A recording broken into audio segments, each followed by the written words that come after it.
I wanted to share a little bit about how I actually remembered a lot of the sexual assault and past life traumas that I've been through.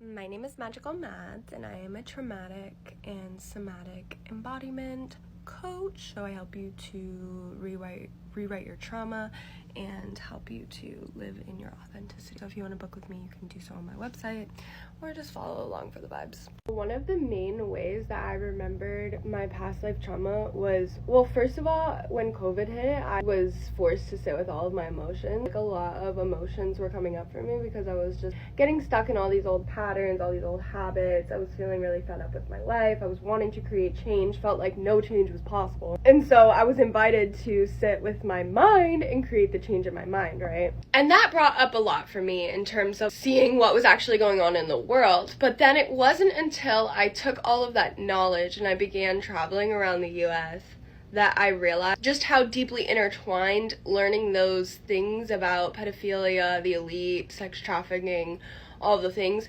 were deeply intertwined with my past life beings. When I started traveling around the US, I began to go to different sites and things and have these different remembrances, and it was most powerful when I was alone, but I did have some experiences with other people. But this one time I had a van for a while, and I was coming back to Pennsylvania. The van died on the way there.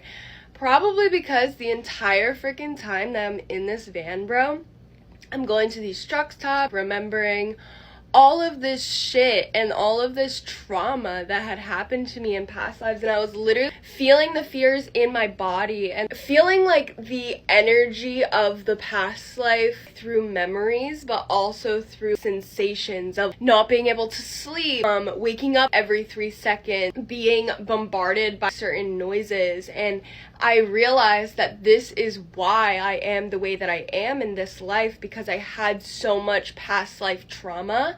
And because I was able to go through and rewrite my story around that past life trauma, and I was able to release the shame and the guilt and the fear, I was able to cultivate a new sense of self and a new level of self that allows me to show up differently, not as scared, not afraid, fully in my authentic